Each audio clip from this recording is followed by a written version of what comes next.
A very good afternoon, friends. Myself is Swati Sharma. Today we are further going to do phrasal verbs. आज हम कुछ और phrasal verbs करेंगे.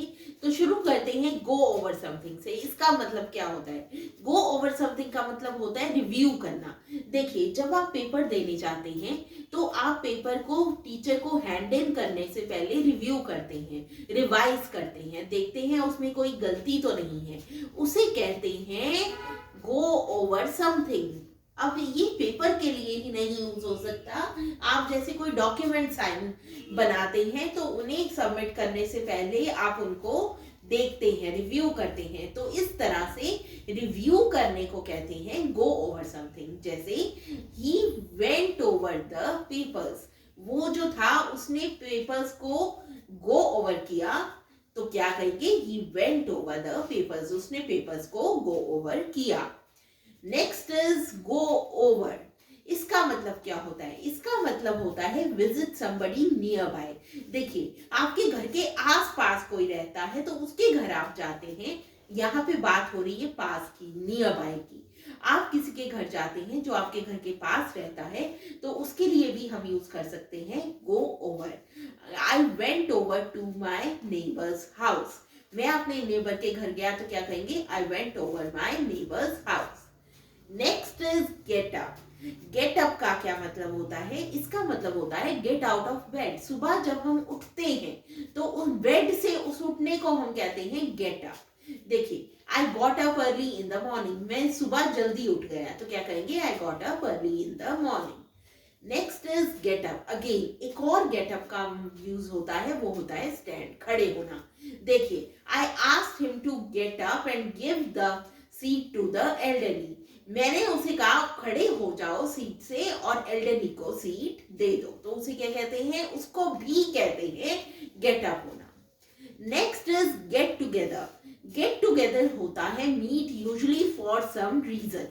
देखिए, get together करते हैं, जैसे आप किसी को कहते हैं चलो गेट टुगेदर करते हैं, पार्टी करते हैं. तो मतलब क्या होता है गेट टुगेदर का? किसी रीजन के लिए, कोई पार्टी करने के लिए या किसी भी रीजन के लिए इकट्ठे होना. किसी रीजन के लिए, सोशल रीजन के लिए, जहां पे बहुत सारे लोग इकट्ठे होते हैं, उसे भी कहते हैं get together. Next is get round to something. इसका मतलब क्या होता है? इसका मतलब होता है finally find time to do. देखिए, आपको कोई चीज करने का टाइम फाइनली मिल जाता है. आप बहुत टाइम से करने की कोशिश कर रहे हैं लेकिन कर नहीं पा रहे. जब टाइम मिल जाता है आपको तो आप क्या कहेंगे? I got round to it. I got round to visiting my uncles house. मुझे टाइम मिल गया अपने अंकल के घर जाने का. तो क्या होता है get round to something? Finally find time to do something. Next is get over something. Get over something का क्या मतलब होता है? इसका मतलब होता है ओवरकम अ प्रॉब्लम. किसी प्रॉब्लम में से बाहर निकल आना, प्रॉब्लम खत्म हो जाना, उसे क्या कहते हैं? Gate over something. I got over this problem. मैं इस प्रॉब्लम में से बाहर आ गया तो क्या कहेंगे? I got over this problem. Next is get over something. Again इसका एक और यूज होता है गेट ओवर समथिंग का, वो होता है रिकवर फ्रॉम एन इलनेस. किसी बीमारी से ठीक हो जाना.